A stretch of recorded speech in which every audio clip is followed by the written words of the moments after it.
What's up, everybody? Welcome to the Splitting Hairs podcast presented by Jackrabbit Illustrated. I'm joined by Macho Man Randy Savage, You funny. the one and only Hawk Jack, Brandon Snyder, is joining me today. But first, before we dive into all things Jackrabbit football and Hawkeye football, I want to give a shout out to our sponsors. So, backing us for a second consecutive year is Drake's Place out of Bodle, South Dakota. Go through Bodle. Make sure you stop by Drake's Place, grab you all the good eats and the drinks and everything that they have to offer. The customer experience is top notch. Love seeing Robert at home tailgates. Got to see him at the marker game this year, which the Jacks secured yet again. And it was just a great atmosphere. So make sure you show him some love and the whole crew out there. And then Cottonwood is back for round 2 of sponsoring the Splitting Hairs podcast. So we really appreciate them. They got some exciting things that we're going to announce when we unveil our marketing and advertising skits for them. So just a lot of good things coming up. Brandon, I'm seeing shaved heads and snow cones. I'm not seeing snot bubbles and snow cones yet. So August and fall camp is around the corner, man. Tell us about how you're living. What are you doing out in Omaha? Yeah, man. Right now, I mean, we have one of the first probably football games of the entire year. I coach at Bellevue West, one of the Class A schools in Omaha, Metro Omaha. Talented, ranked in the top 5. Biggest thing for us is our toughness, but we have great kids. Really enjoy it, really talented.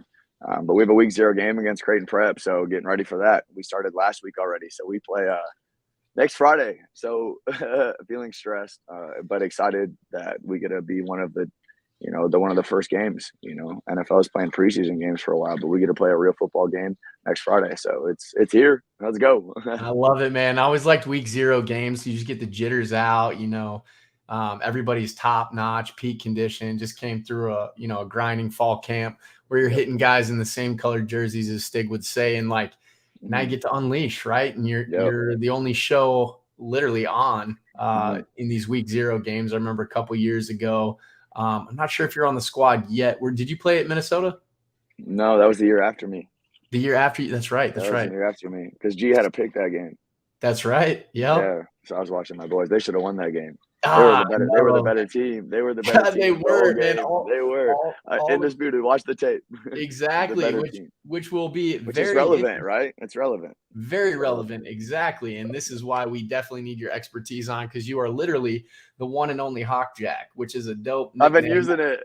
That's your celebrity name, right? Like your celebrity dating name, the Hawk Jack. I don't want that. I was a Boiler Jack. There's other. Now it's a Jack Boiler, David Jenkins. I don't know if he was there when you were balling, but he's a Boilermaker now on the hardwoods. So shout out to David Jenkins. Yes. Did he go out west first? Yeah, man. He went to UNLV. UNLV, and then now he's a Boiler. You know how those hoopers do it, man. They bounce around, they get all the NIL money and all that good stuff. And especially today. Yeah, man. Sure. But so I'm excited. So I guess first things first. What's fall camp like in Iowa City? What's the experience like? They got all the resources. They're definitely a very similar team in terms of makeup, in terms of how they like to assemble their team. Very homegrown kids who like to go to work, lunch pail guys. They build. Yeah, I think Iowa's probably known for their walk-on program, especially shout out to washed up walk-ons. Washed up walk-ons. Guys. I think I'm going on tomorrow. This is fun. Are you really? Yeah. Shout out to those guys. So they're characters. It's all lift as you climb. Absolutely. Rising tide lifts all boats. So that's right. That's right. Yeah. So shout out us when you go on there and 100%. It's all right. lift as we go. 100%. That's good. So what was fall camp like, man? What was your first fall camp like there? What was that experience? Talk about going in, what the vibe was and what the expectations were and how they kind of build their team. Yep. The unique thing about Iowa is that for the entire time of camp, you stay at the Kirkwood Hotel in Cedar Rapids. That's for games. For camp, you stay at the Marriott. So it's in Coralville. And they keep you there for the entire 3 weeks, right? So, basically, you go there, you give them your keys, you park your car in the lot, and basically they shuttle you from there on out. So that's what I would say is a huge difference between Iowa and SDSU. SDSU, you're living at home, much of a similar routine. Maybe the freshmen are in the dorms, right, and are probably one of the first ones on campus. But for Iowa, everybody, right? So for and it's higher, right? So I'd say it's 105 to camp, I think. So 105 are in the hotel, and you're getting shuttled. So like you're getting shuttled about 7 in the morning, and there's a lot of days where you're there until 9 o'clock at night. So like they would give us like these blow up sacks that you would sleep on. Anytime that you had free times, there'd be some time during the day. Some guys like injuries were a huge part of my career. So a lot of that time was spent in like the Normatex or the ice bath or those types of rehab things, or in the film room. So a lot of time, for younger guys, they're in the film room. But that's the difference between Iowa and SDSU, is that Iowa guys are in a hotel and shuttled for the entire camp, the entirety of camp, those 3 weeks. And SDSU, you're more on your own, right? Obviously, the food they provide some food, a meal or two, but Iowa's 2 meals a day, every day, right? Plus the nutrition station, plus all the shakes you want, So there's a leg up just because of resources. But, at the end of the day, like the football time is pretty similar, you're on the field for, 2 hours, 2.5 hours banging away. Like that's one thing that is very similar about the two programs is the pads stay on for most of the year, They keep banging for most of the year, which is unique, especially today. Yeah, absolutely. So one of the interesting things that you touched on is like everybody being housed in the hotel, shut off from the local community, any distractions, any potential distractions, those aren't there. Now, Stig does an excellent job of mitigating those distractions, but allowing guys to sleep in their own beds. Obviously, it's probably a resource thing. Uniquely, when I was at Purdue for my first fall camp, we did the same thing. We stayed at an on-campus hotel. Did you? Yeah, so that must be a common thing across the Big Ten. I was wondering if it was. I didn't know if that was common across the country, or if that was a Big Ten thing, or if that was just an Iowa thing. So that's you're the only other person that I've heard that from, though. Like I got buddies in the SEC. Me too. That's likewise. Yeah, so I'm not a fan of that. Not a fan of that. I understand the discipline. Why? Yeah, it's kind of like, I think it's too controlling. I think it's too controlling. I think like you're not treating young men as the potential adults that they're going to be, because ultimately it's just keep it simple. It's a little controlling. Now I think it can create a cohesive focus, a clear tunnel vision. Totally. And I think, and I'd be the last person to try to tell, fans what he needs to do. I think he's done quite a good job for himself there, but I think overall that can be a real grind on kids when the reality is like you are more than a football player, but right now this is all you are. It's hard on relationships. There's a lot of like, what if there's an event, that you want to go to during that, one of those weekends, or a wedding of a close, there's a lot of things that come up in those 3 weeks because it's, life goes on, life doesn't stop. So like, that can be hard. It can be hard to like, what do you allow and not allow? And most of the time it was like, you stay there, like at 3 weeks, like you just make no other plans. This is why I think Stig is so unique. And this is why your perspective on this is much desired, because I don't. So talk about the pros and cons of each approach. Like what do you feel when you were going through, Brookings, South Dakota fall camp versus, being locked down? That's a good question. I think what the Iowa environment, right, just speaking to that, like the hotel shuttle environment creates, is it really sets you up for the season. It really gets your focus right in the seriousness level that you need to be at, because it is serious, right? Because those coaches are, it's for their jobs, right, and they're for their families, and it, as you can start to see how much money is behind college football, right, and how serious it is. And I think that's one thing that at Iowa they did a great job of, because like you can't get out of it, right? If you're not getting it done, you can't get out, and they keep tallying, right, how you're doing and your effort plays and your hustle, and there's no way to get out of it, right, except to just keep pushing through it. And so for like a lot of freshmen, that can be really hard. I think of Monty Potterbaum, who's the starting fullback for them. So Monty is from West Line, where I'm from. Yep. Right. So yeah, we West Line, we're different. Coach Woods, the special teams coach, West Line, what we call that God's country for a reason. Garrett Greenfield's from a similar area, right? But now you have guys like Landon Van Kickricks, who's going to Iowa from the same school that Garrett Greenfield is, who's going to SDSU. So when you talk about overlap, it's the same kids. It's right? the like same they're kid. recruiting the same kids. Like the Northwest Iowa kids, the same kids. Zach Lutmer was getting recruited by SDSU. They wanted him. Iowa got him. Right? Cooper Eagle, Iowa State, Iowa, South Dakota State. Iowa State got him. Like they're really fighting for the same. They're trying to keep these kids around, and that's what I really love about South Dakota State and Iowa. And I think it can be really hard to like resource yourself in camp at SDSU. I think resourcing, giving what you need, all the hydration and the food that you need when you're a college kid. Now, NIL hopefully helps with that, but like me having to provide that for myself after transferring from Iowa was a big blow that I did not account for, and that's even being on scholarship. Right. So that's not even talking about walk-ons. So it's hard to resource yourself and keep your weight up. You know what I mean? It's so hard to keep your weight up and burn those calories and like keep your energy high when you got to buy your own food. So that's one thing I think SDSU's, and NIL hopefully helps with. Bingo. I really do think actually, where you have these different pockets, Power Fives like Georgia, Alabama, Michigan State, Iowa, all these, prominent institutions that have that name brand recognition. Now you're talking FCS school, you're talking cream of the crop there, but you're not talking the financial backing. Otherwise, you may be in a different echelon, right? So I think that it helps schools like SDSU more just get those base needs met, right? So you got South Dakota, right? It's South Dakota. Like they should be so behind South Dakota State, and I would say USD too, right? So Miles Taylor, who I started with at Iowa, is the USD. Josh Major got, you know what I mean? So it's like.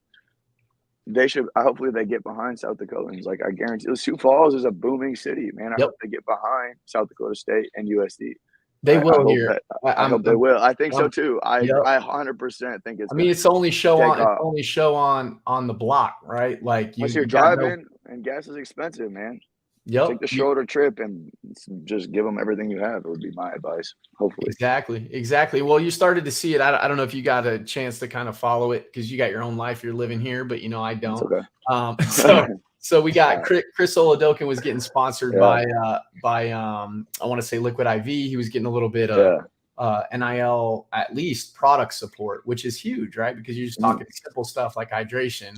But if he doesn't have to spend and Liquid IV is expensive, right? So it's $2 a pack. He's not having to eat those costs, right? So now he can put those funds to other things like maintaining weight, which is the biggest thing from a health perspective that NIL is going to take through the roof. But being able to allow these guys to maintain body weight just through the conditioning portion of the season, the heavy conditioning portion. So that's a huge plus. I know Iowa's going to have a leg up on us on that, but you talk about the crossover in terms of the type of athlete. Love that you led off with a fullback because let's go.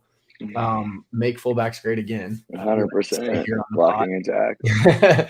But Bellevue West is a program that has had an excellent player come through South Dakota State and Keegan Johnson, and now that's why I'm there. That's literally why I'm there. 100%. Only reason I'm at Bell West is because of Cade. The only reason. Really? 100%. There you go. Shout out. That's how you network, guys. Anybody watching the pod? Seriously. Part of the Jackrabbit Former Players Association. Put forth your dues, join the train. We're making it happen, giving a ton back to the organization, and then networking, creating professional opportunities aside from that, man. So I just hit you up about one the other day. They're happening. For real, bro. Use your network when you least expect it. Exactly. So Cade got you in at Bellevue.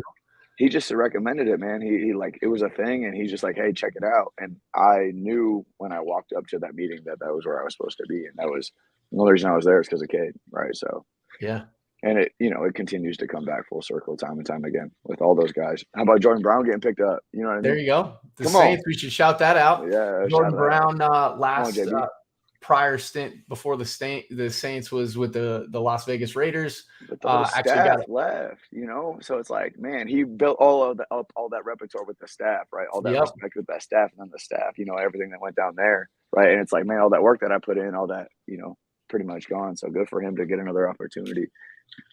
100%. Shout out to my guy Cole, who's the kicker and punter. Yeah. No him through my girlfriend and his actual fiance, actually. So good people over there. Hopefully, Jordan got an opportunity now to land with the Saints. Just got signed with them. So hopefully he can stick on the roster, 53 man. And, it's a grind when you're a journeyman now like him, obviously getting drafted, bouncing around, staff changes all over the place. I think he's going to have a real opportunity, though. He's a baller. Yeah. He's a real baller. Yeah, he's got the hard stuff down, right? The movement, competency, the ability. He's got that down. Now he's just got to stick with technique and just getting a chance. You know how it is. Just for sure. At that level, it's just kind of like when you get the nod and you make the most of your opportunity, you can stick. It's that simple. It's that simple, but your window is like the smallest window ever, right? Ever. I mean, the greatest quarterback ever, he's never the greatest quarterback ever if he doesn't get that little short window and capitalize it, right? So, but back on that Bellevue West talk. So, Keegan Johnson, obviously Cade's brother. Yep. I mean, I kind of saw his ability in his film through his prep career, and I'm like, I don't know if we're going to land him. I think he might be a bigger fish than we can bag. Clearly, he didn't go to Nebraska like his pops, which is great, carving his own path. Didn't go to SDSU like Cade. Maybe there's a chip on his shoulder, or Wyoming like his brother. Now he's an Iowa Hawkeye and makes a big name for himself as a true freshman. What are your thoughts on him and his performance and how he's projected to continue to develop? Favorite play from his last year was that tunnel that he caught and got hit, and he was literally, on his feet somehow, but tucked in a ball and stayed on his feet and then found a way to score. They need him bad. I listened to Coach Brian Ferentz podcast with Chad Leastokow, who does the Des Moines Register. They talked for about 2.5 hours. One stat that got brought up that completely resonates with Keegan's name is red zone scoring last year. Yep. 40%. He scored 40% of the time a touchdown in the red zone. It was third from last in college football. Or at that level, I think that includes maybe FBS and FCS. Regardless, third from last is not where you want to be. So when I think of Keegan, I think of touchdowns. They need touchdowns from him. That's going to be the big thing in completion percentage. They haven't completed over 60% of their passes since 2015. Yeah. Right. So Keegan is that guy that's consistent, that runs great routes, that creates separation, that's reliable, right? That hopefully can get a one-on-one matchup, right? Because they're running the ball well, right? And then he needs to score. He's when they're in that high red, that 30 to 35, 40, he's got to find a way to make a big play, right? And if it gets into the red zone, he's got to find a way to make a tough catch. Spencer's got a great arm, but a lot of times the ball's hot. So I think one thing that they've got to improve on going into this year would be like finding a way to throw those fades or those back shoulder balls with a little bit of touch, or those backline balls to Keegan, right? And giving him a chance to go up and high point it. And he's got to make those plays for him, because he's pretty much the only body they have that's really like threatening like that. A threat, in my opinion. No, as far as a bigger body, athletic, go up and get it type of a guy. Yeah. He's got all the shift. He's got all the knowledge and capability of getting in and out of his breaks and creating at least enough separation where he's going to make a play on the ball. Now, I think that's a really unique matchup personally, because we have some question marks in the secondary. Obviously, that's what I was going to ask. What's the secondary looking like now? Right. I think they still have Malik at corner. I think they still have Malik, and they still have Dyshawn Gills, who's a hitter, and Norblade. And Chase Norblade, who's a safety, right? And then they have they have a up and coming corner who actually balled out last year, Dallas Beanham, who I want to say he's from Omaha too. I'm not sure. Beanham might be. That sounds like an Omaha name. I think he is. That dude had a coming out party. I feel like he had 2 picks and 1 pick six. No, he had 3 picks against UC Davis, I want to say, and one of them was a pick 6. But he was balling out towards the end of the year in playoff time, which obviously shows progression, shows that he's able to master the playbook, understand, what they're trying to do offensively and scheming against them. That's going to be huge. But obviously, Kinnick's a completely different environment. And better than anybody that they like to lull you to sleep with the run game. They're going to bore you to death. Fortunately and unfortunately for both of us on this, we've seen teams do that to us, like the Bison, the homeless cows. I should know better. I never refer to them as bison. But yeah, man, So 0-3. I'm 0-3 against them. listen, a lot of I need teams. I need a whole bunch of people to have my back and start winning because I got you, man. 0-3, man. They're so hard to beat. People talk to me. 2016 they came in and beat us. 2016, man, they came in and we couldn't. Our offense struggled that day, but it was like a 23-18 weird type of a game. They beat us exactly what they want. Yeah. So was it the year before you went 16-0? You're 13-0 or before that we did. Before we were 12-0 Big Ten championship, and then lost on a 23-play drive to Michigan State in 2015. Otherwise, we would have been in the playoff. Yeah, I remember that. Which is also it was wild. No joke. I was kind of rooting against you guys because you were the only Big Ten school outside of Michigan that didn't offer me, so I was a little salty. For sure. If I would have walked on, who knows? It might have happened late. They love those walk-ons. I love the walk-ons. That's what I had to do. Exactly right.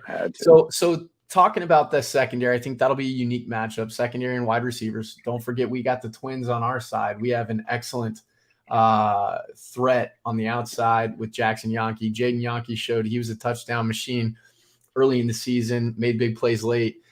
We got Landon Wolf coming back, Oklahoma State transfer, coming off an injury, slot receiver.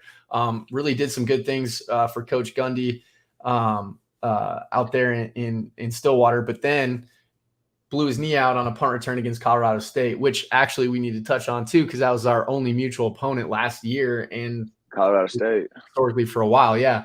In Colorado State, we beat the brakes off them. And they were up at half. And I watched both games. They were up at half? I think they were up at half. No, they weren't. We never trailed to Iowa. They were up against Iowa. Listen, yes. Which blood are you bleeding right now? Black or blue? Sorry, it's hard. It's hard. It's both we, because it was we and we, both right? It's we for both. So, because we affirmed that SDSU beat the brakes off of them, right? And now sir. I did see how good that tight end was that game. That tight end for Colorado State's a monster. Oh, he is a monster. He's a monster. What was weird to me, though, is that was kind of Tucker's coming out party, Tucker Kraft. Totally. 5 catches, 75 yards, but that McBride, dude, wow, what a beast. He's going to tear it up in the NFL. I can't wait to watch him.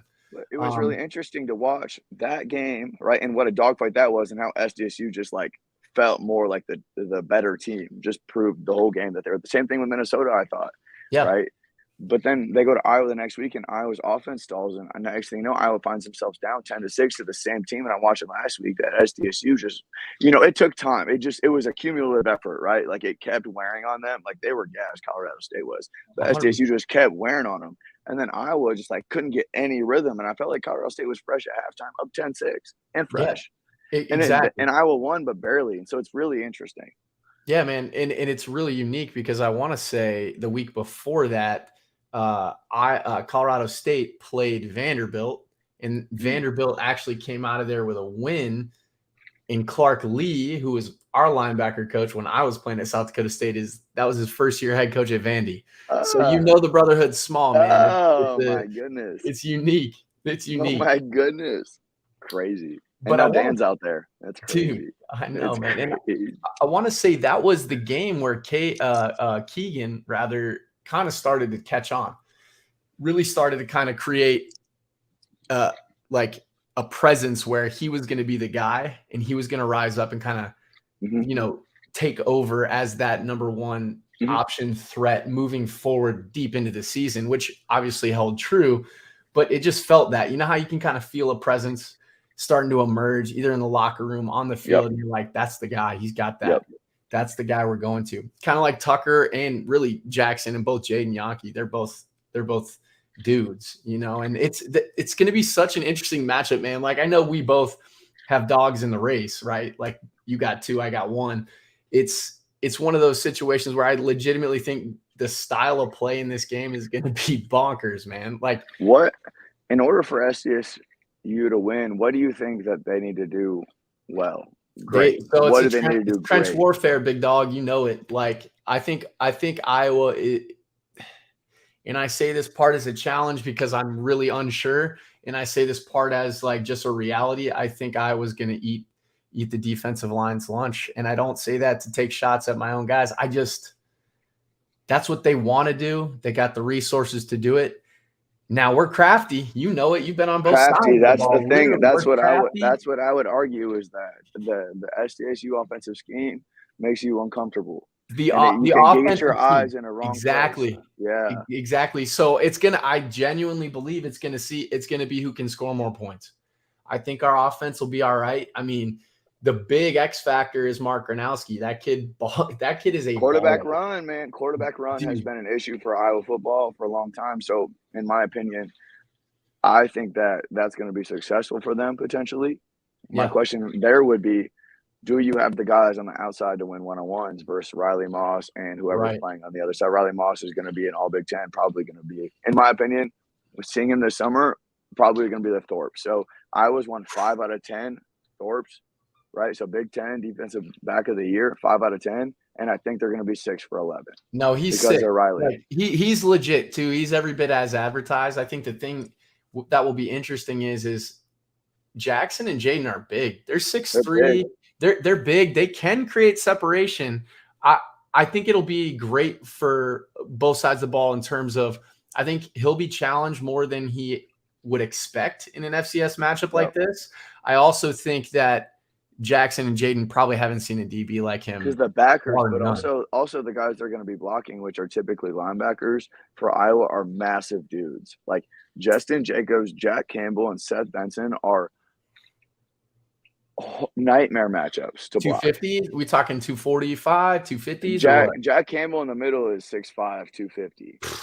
And Justin Jacobs, who plays in the slot, right? So as more of the nickel, is like 6'3" long and 235. And now Seth Benson, can he move in space though? Yeah, definitely. Can he? Yeah, that's a nightmare. So then you start thinking about, okay, so we got to attack the will, but the will is Seth Benson, who's from Sioux Falls. Yep. Seth Benson is the starting will. So now you're thinking of South Dakota State, all right? Are we going to go at Seth Benson? Because it's the South Dakota. Now, I think that's what you have to do. I think you have to go at Seth. But, man, like Seth, what a great opportunity for Seth is to get attacked, versus his home state team. What a beautiful – that's going to be hard. That reminds me of a great matchup we had a few years back with Nate Gary, who was a Sioux Falls, Washington guy. Tore it up. Went to the Eagles, obviously had a pretty nice career there, won a Super Bowl as a role player and sprinkled in. Got picked up. Did he get picked up? Good. He got picked up. Good. He's got too much talent. I know he had a messed up injury that kind of derailed his ability to land, but that's awesome, man. But again, when he was at Nebraska, that other team that Iowa doesn't like, mutual enemy, he had an opportunity. We ran right at him, and Zenner had a day. Some guy named Zach Zenner. I think we all know. Dude, a beast. No, they don't want him. Speaking of Iowa, South Dakota connections, I thought we were going to get Wager there for a second, who was a beast running back for Iowa. I think they won he won the Orange Bowl as a true freshman running back there. He went crazy. And but we thought he was going to transfer. He had some stuff going on, personally or whatever, but ended up, I think, landing Morningside. Bro, you should see. Have you ever seen the pictures of him at Morningside? Probably you did not want to meet him in the hole. Dude, I promise you. Oh my, he had that full with the tat. He was scary, bro. Clean. That dude could run, and I know his dad played ball for South Dakota State, so I thought we would get him. Turns out we got Zenner. I think the rest is history. Worked out okay for both. Yeah. But yeah, man. So from there, I think the matchup is going to be unique on the edge for both sides. I think that's going to be probably the biggest question mark as far as it could go either way. Another question I have for you would be, who would be your guys' motion guy? Because that's what SDSU, in my opinion, had always done really, really well. And you talked about the Oklahoma State transfer. Is that a guy that they see in that role that's going to be that jet guy? Because that's what really – because then you counter, right? You get everybody flowing. You move the guy out of the box. You get them flowing laterally. You get them guessing. Their first step is off. They're taking false steps. And then you got quarterback run coming. Yeah, you get quarterback run. Dude, I would love to say we're going to quarterback run you guys to death. I would say if I were the coach at South Dakota State, I don't even play with that. Game I don't even do it at all. Because this game can only help South Dakota State, but it damn sure can hurt us. In looking long term, I just don't know that the juice is worth the squeeze to sprinkle that in. I say let's try to beat you straight up. If we can beat you straight up, excellent. We get out of there with a dub. If we don't, you have to play chess. You have to play chess as a head coach. You know what I mean? You know this. Yep. But at the end of the day, you always fight to win. And I think we got a monster running back. But now monster, talk about him, bro. Because now the thing is, you talk about these linebackers that are just frothing at the mouth to fill.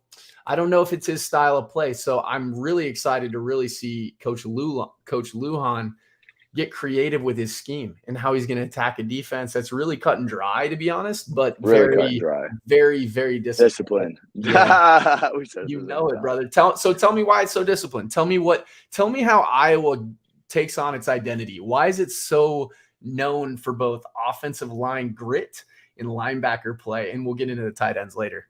Yeah. The thing about Iowa's defense is that it always looks the same pre-snap. So you always, always, always have your too high show. Now, every once in a while, right, if it's called, they'll show something early, but that's typically not how it works.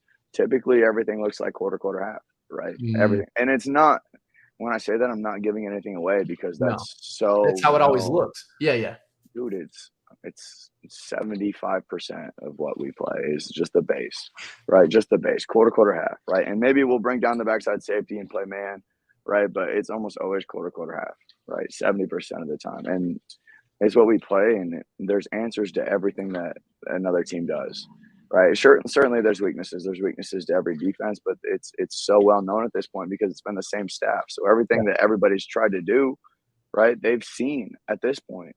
Coach Parker's been there for so long, and it was Norm Parker before, and Coach Wallace has been around for a long time. It's guys that Coach Ferentz has been there for over 20 years. So there's not a lot of new things. There's not something that SDSU is going to do that is going to be new. It just isn't. And that's what, but at the same time, it's game one, right? And I think Iowa's going to have a starter that's going to be a redshirt freshman. So his second year, a Northwest Iowa kid, a BCIG kid, and so, is he going to be able to process everything right away and communicate in 70,000 on third down, right? Because, that's why you like playing away games as an Iowa guy, because it's quiet. Yep. It's easy to communicate because they're down on the road. It's quiet. But at home, it's hard. So right? Who are the young guys? Who are the guys that maybe don't know what's going on as the first game? And can we get them to maybe do something out of character that an Iowa safety typically wouldn't do? Right. And that's how coaches scheme, right? It's mainly like, all right, where's the matchup we can exploit? They want to make the game local, right? Especially from an offensive perspective, especially when you have a team that is so cut and dry, so black and white, or black and gold in this case, like Iowa, where they're gonna keep it real. Like, hey, this is what we do. Our 11 is better than your 11, and they're more disciplined, so we're gonna stop you. And that's why they get so much respect. I think that's why there's such a lauded program, and that's why a guy like Ferentz can stay as long as he has stay power, because he created a framework and he trusted the process and he stuck to it. And I think same thing for Coach Stig, right? Like Stig and Ferentz are very similar in their ability to coach the coach and delegate. And you correct me from that. Yes. I feel like that's what they do. Coaching freedom, right? Those guys have total freedom, but they know what's expected of them, right? And Coach Ferentz wants to know the answers, and Coach Stig wants to know the answers, and you need to be able to explain it to those guys, right? It needs to make sense to them. But he's never going to step on your toes to coach that to somebody. He's going to let you coach them, right? Because he's going to trust that you're going to get the job done, right? Because you're either coaching it or you're allowing it to happen, right? Absolutely. You're either coaching it or allowing it to happen. That's a good one. So that's, both coaches, and maybe even too much. I'm sure sometimes those coaches get sick of reporting things to the head coach, right? But at the end of the day, like, that's what gives them the freedom to run their respective groups. And both staffs do that greatly.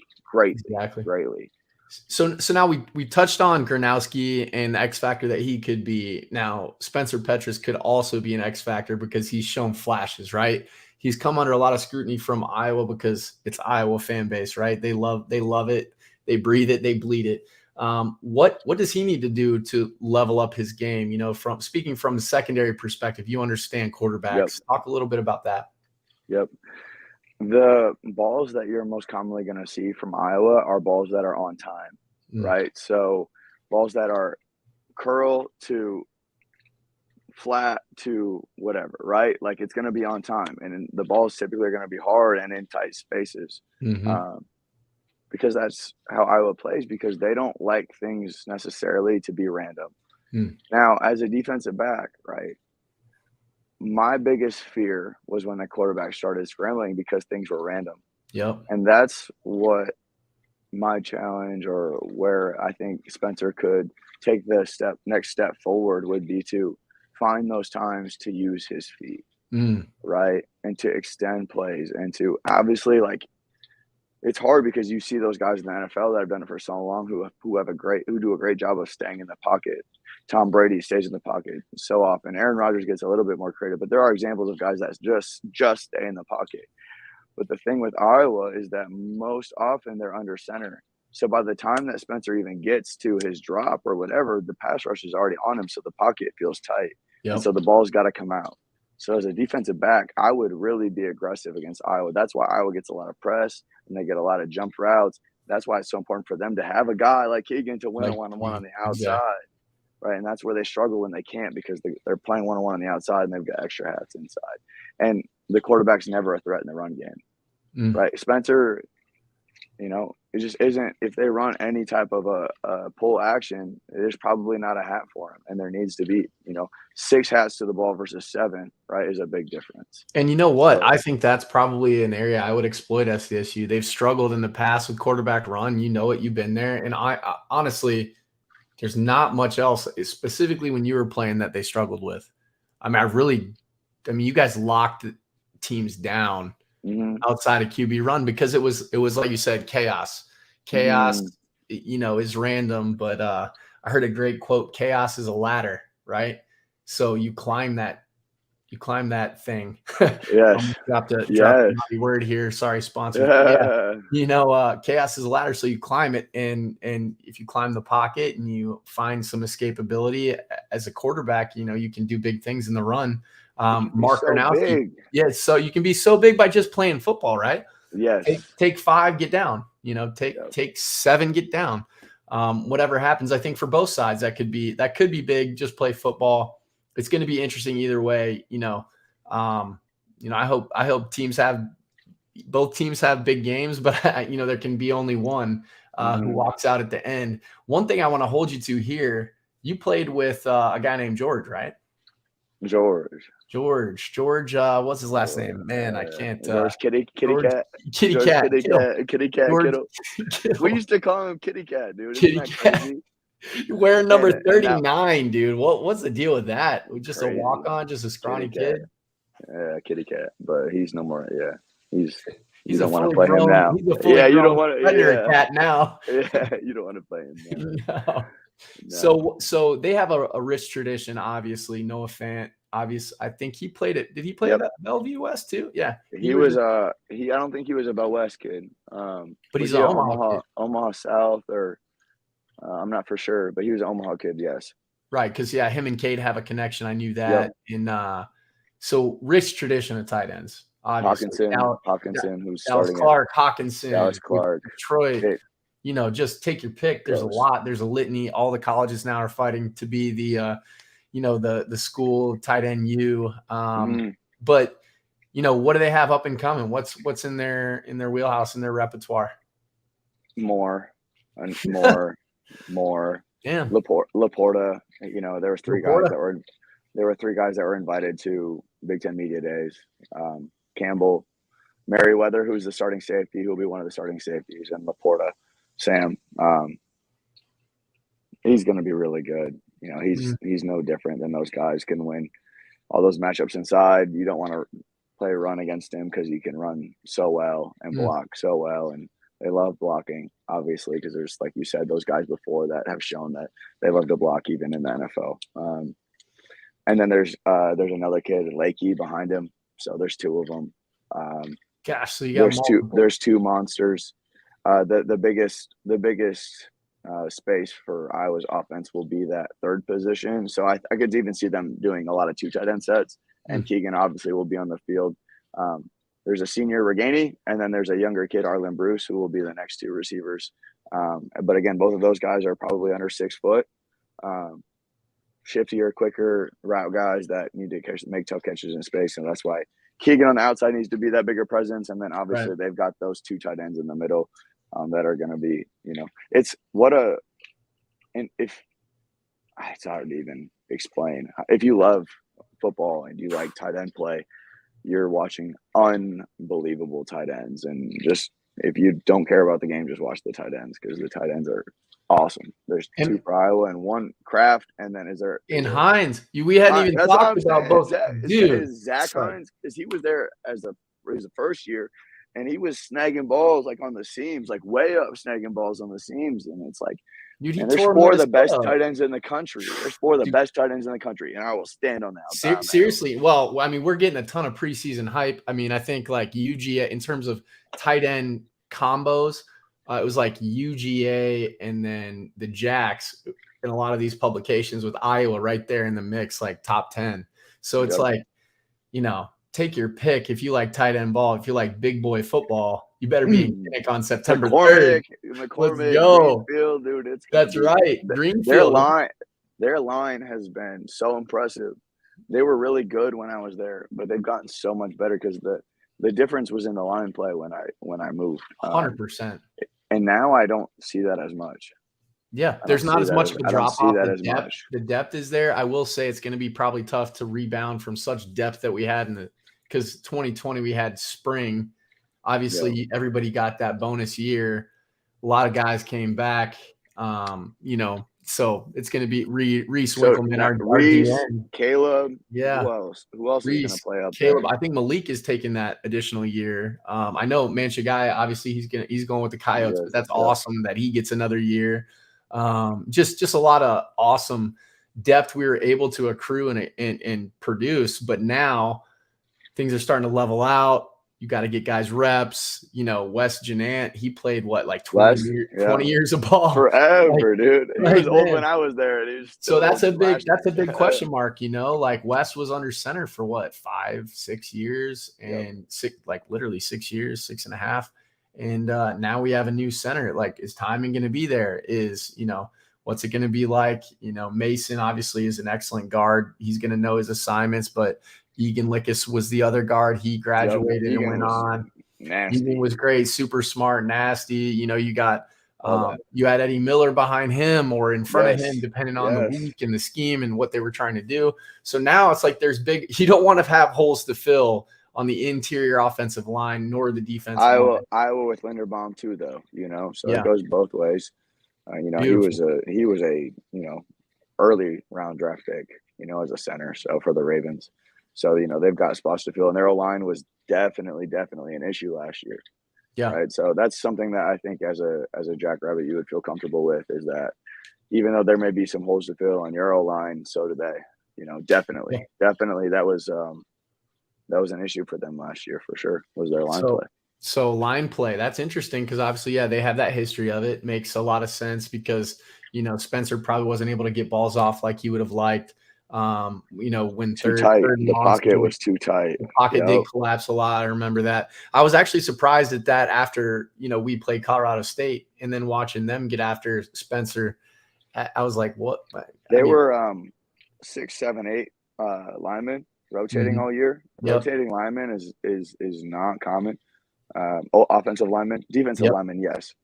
Offensive linemen rotating is not a thing. So playing 8 offensive linemen in the first whatever weeks shows you that they don't have an answer. Right? They just didn't have an answer, right? So obviously that's a spot that they're going to improve on a lot in the offseason, and all those young players are going to have that whole offseason and that early experience to really, help them out. And so, does that help them this year? I don't know. I think this is the best.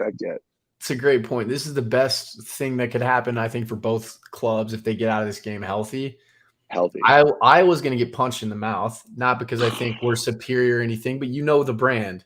Like, we don't let anybody overlook us. Like, we're going to make at the end of the day that you played us. And I think the great part for the Jacks is they're playing one of the best to ever line it up, just in terms of the brand, in terms of the atmosphere, in terms of what they like to do. And it's really going to set both teams up moving forward throughout the season. Dude, it's the first time Iowa games just don't really sell out. Like there's a lot of empty 7 sellouts, dude. Guaranteed 70,000, and Nebraska gets that a lot, and it's all good. Their numbers it's all good. There's still empty seats, but When Iowa did they have a winning record last? I can't even remember. 2014 is Bo Pelini. I'm a Hawkeye in heaven, dude. When I tell you that I'm in heaven, being a Hawkeye in Nebraska is the best thing that could ever happen. I just say 7, dude. Just 7. It's been 7 years since they won. So. But I don't even remember what we're talking about. We're talking about how all the Jackrabbits also love that you're trashing on the Cornhuskers right now. I know, it's great. I'll tell you that. It's great because the enemy of my enemy is my friend, right? No doubt. Beautiful. Well, no, yeah, I think it'll be interesting. It's going to set both teams up for success moving forward throughout the duration of the season. That's exactly what you're on. Yep. Yeah, and I think I think it's a good. It's not going to be a tune-up game for Iowa, and it's not going to be one of those games that Jack's overlook. I think one of the interesting things too will be to see the new coordinators and new coaches for SDSU, how they adapt, how they get their guys ready. So Lujan calling the offense. Correct. Yep. And then Coach Rogers is calling the defense because Coach Bergey's at Winona.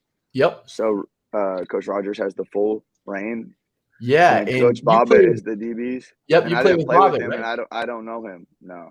Yeah. No, he's great. All my friends know him, but great dude. Learned a ton at Washington State too, with the head guy out there who actually he used to coach safeties for the Jacks, Coach Dickert. Who's just had a meteoric rise, seems to be very well liked, took the head coaching job over there at Washington State. But yeah, we needed to fill that role of Bergey, and obviously nobody can really fill those shoes because he just had a lot of character, a lot of heart. He just some people just get it. I think Bergey was a guy who got it. Obviously, we've been trying to fill Coach Jackson's shoes for a long time. He's had another meteoric rise. Love D-Jack. Awesome. That juice is different, man. He's drinking different juice. Yeah, man. Shout out Coach Jackson and Coach Bergey, most definitely. Skyrocketing. In the same sentence, but dude, Coach Jackson his energy is uncommon. It's uncommon, man. Exactly. So was Bergey. It doesn't stop. So totally. Yeah.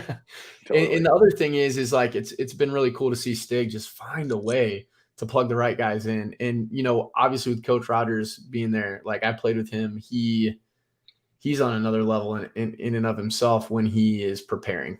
So he's going to know Iowa better than they know themselves. He's going to be able to smell their breath. He's so prepared. That's how he is. He's been wanting this, dude. He's a hungry coach. It's never stopped. He's a hungry human. He's a hungry human. And he's going to give those kids everything, Yep. So it's going to be up to them. That's for sure. It's not going to be on his plate. It'll be on he's going to empty his bucket, making sure they are as prepared as they can possibly be. They're going to be coached up. They're going to be ready to rock. And I know the same thing for the Hawkeyes. So it's really going to be unique to see what are those things that give on game day. How does the tradition, how does the atmosphere wear on the Jacks? Talk a little bit about that. We didn't get into it, like the tradition.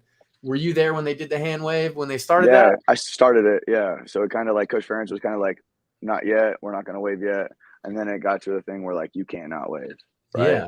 So that was we got to talk about that in team meetings, and we did that the right way. It wasn't that we didn't want to, we just didn't want it to be a distraction, right? So, we don't want to spend the whole media, because that's a long break, right? The whole time out waving and not trying to win a game, because that's at the end of the day, our job is to win the game. We do a lot of things, and we love those kids, and we don't not want to wave, but that's what we need to do. And eventually we found the space to do it, right? Which is great, which is how it should be. Yeah. You think about the Penn State game last year and how much with the NIL and the collective, and the Iowa's collective the Swarm Collective has done, in my research, probably a lot better than those in the area, for the way that they're doing it. I thought they did it the right way. I thought they did it a smart way. I think there's a lot of energy there with Xavier Nwankpa, so X, a 5-star DB recruit from Southeast Polk, and Caden Proctor from the same school, landing there, who's probably the largest recruit that Iowa's ever landed. So that's, a couple months ago. So there's 7 sellouts. So I think those guys and the fans are excited about this season. Defense is ranked 7th going into the year. So that's in the country. So that's what SDSU's up against. Yeah. Think about the Penn State game last year when they were backed up and they had 3 false starts in a row. 3 in a row because they were in that north end zone, right? 3 false starts in a row. I've never seen that in my whole life at any game ever in football, Not ever. for 3 Iowa. false starts. Yeah.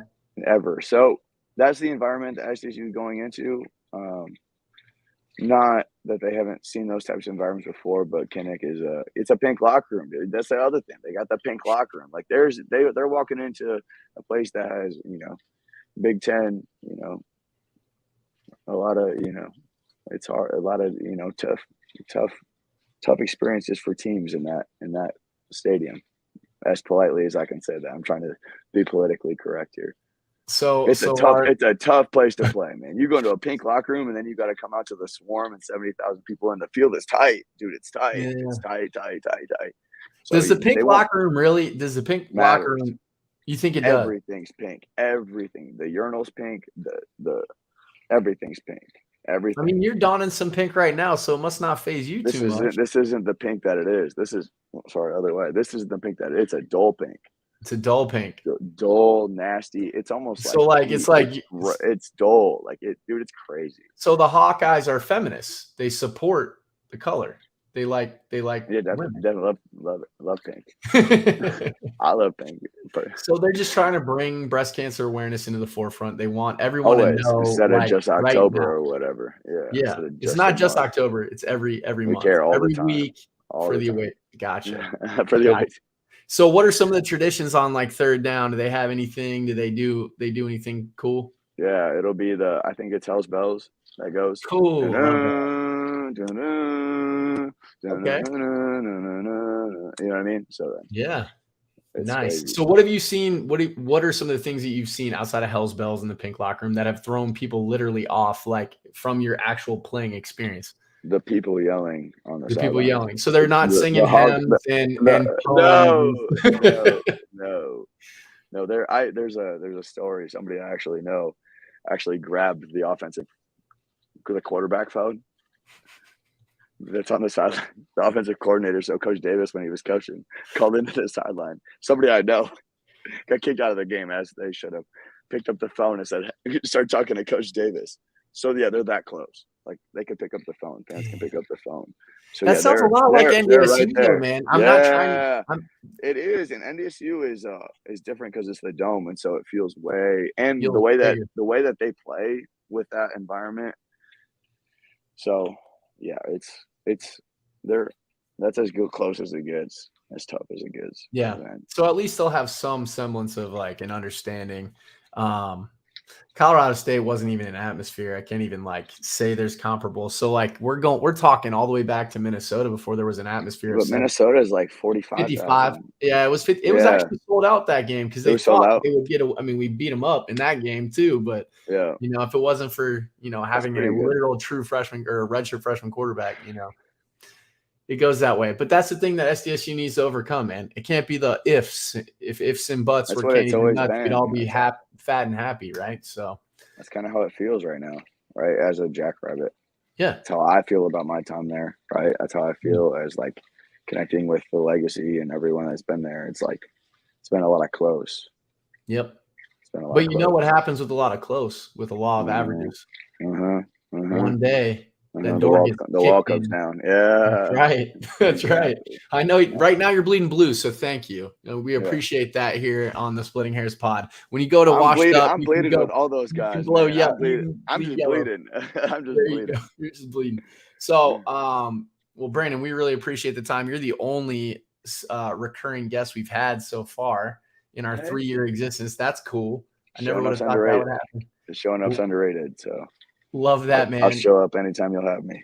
We appreciate it. No, thank you for the insights. Obviously, having a firsthand perspective of both playing there and with a lot of these guys and like still following them closely. Shout out to you for going to your bros game. You want to tell the people, obviously, because it's a shared crowd. There's a lot of Northwestern kids.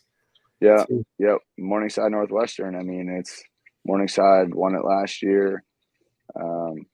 It's back and forth. It's the same area of kids, right? So there's only one Division II school in Iowa, right? That's what people don't understand is how hard it is to be great. There's one Division II school in Iowa, all right? And it's Upper Iowa in Fayette, right? So if you're not going to be Division I, so you and I, right? Iowa State. There's not that many more. Is that it? That's the 3. And then Mhm. there's one Division II. The next level is NAI. So Yeah. think about all these kids that, arguably could, by the end of their career, be in a position. My brother is one of those kids. He was at SDSU. He lived with the Yankees. Yeah. My brother is great friends with the Yankees. So it's all family. And I want them to be great, and their family, they live together. So it's cool to see it all come together, and I want everyone to do well, and it'll be interesting to see how it comes out. Like you said, health though, right? Health is the key. Yeah, we need to get everyone out of there healthy, and that's been kind of the thing. Like, we're getting worn down because that depth just isn't there. I'm sure Iowa's a little bit of a different story, man, but that's so unique. 16 games too, right? Because you guys have the playoffs, so that's the different thing that Iowa doesn't have to deal with. 26 games in a calendar year, dude. Right. Like, what? Oh my. Like, what? So these guys, their bodies have got to be just thanking them. But obviously, that does take an accrued effect. So we'll see. I'm sure, we've had a strength coach change this summer. I've seen maybe a few potential things they're working through already in camp. So they are. I hope all those. Well, and that's common. But I had a lot of times you'll get a quad or a hammy in camp or a toe or whatever, and I just hope that all gets taken care of. Absolutely. I want the dudes on the field, best on best. Exactly. Got to have best on best. Want everybody to come out of it relatively unscathed, outside of some war marks on the helmet, the same Pee-wee ball. But Brandon, again, thank you, man, for your time. Enjoy watching your brother opening game. I know you'll be listening to the game or watching it or whatever you can. I'll be watching. It's going to be 11 a.m. kickoff, so that's beautiful. I love that. I love the early games, man. I'm not for this night stuff unless it's like a prime time under the lights game. It's good. It's good for the kids too. It is. It's good for them to have some time because they don't get no time. I promise you, they ain't get no time. So 11 o'clock games are good. And night games are hard. Everybody wants them, but to get back up at Sunday, because at Iowa we would go at Sunday at 9 or 10, and you'd be there till 4 or 5, watching the tape, taking care of your body. So, and you're trying to enjoy everything that comes with it too. So Yeah, man. And tough, how the travel was. How the travel was. And now it's 4 times, with USC, UCLA coming to the Big Ten. So, these kids, they don't even know what they're in for, man. They're earning every dime they get, dude. I hope all the dimes come in. So you got money, keep supporting these kids because they're putting it on the line. That's right. Keep supporting South Dakota State by scheduling us, because a lot of these other Big Ten schools are trying to get out of it, especially with North Dakota State and South Dakota State when they come knocking. So it'll be fun, man. Thank you for having me. Of course, man. We'll do it again. Best of luck to you out there in Omaha, coaching up these kids. I know you got a big season ahead. It's going to be fun. You're obviously with DBs, right? You got any offense you're coaching? You're not coaching fullbacks either? No, DBs. The greatest position group that ever existed? No? I love fullbacks. Do you guys carry a fullback? I'm curious, genuinely. No, fullbacks carry. It's hard in high school. I'm our starting fullback, and I'm not going in the game. So no, that's right. we will not be even under center this year at Bell West. That ball's going to be flying. Yeah, I bet. I've seen it with guys like Cade. Fast. Yeah, we're fast. That's right. You got that heritage with guys like Cade and Keegan and shoot, sky's the limit. Literally, you'll be in the sky. But appreciate it, man. Yeah. So if anybody wants to get a hold of you, you're on Twitter, right? You got a Twitter handle? Snides27. Snides27, simple. And what else you got going on? Kids, you're training kids still? Any elite would be the thing that. So in Omaha, we have a lot of kids that really love football, right? So they'll play the football season. There's a nice window of time, at November, we're kind of done, early November, mid-November, January or February through March, April. A lot of 7-on-7 starting to take off. So, that's a huge thing, especially in Omaha, for kids that aren't playing basketball. If you want to, keep working on the craft, that's a big deal. And then, Omaha Sports Academy, ETG, that's my full-time job, youth basketball. So I love the opportunity to coach kids while I don't have a family. So just trying to give back as much as I can. Beautiful, man. We love it. No, and it's great to be able to share that wisdom, the growing pains, the successes, wins big and small. So keep doing that. If they want to get a hold of you for any elite, how do they do that? All that's on my, just go to my Twitter. So Snides27, I got all that in the profile. So you'll find any elite ETG. So football, basketball, it's all on there. So it should be easy. Perfect. Try Before to make it we easy. wrap, one last shout out to our sponsors. Thank you to Drake's Place, our title sponsor, and Cottonwood Coffee. Please go see them whenever you can.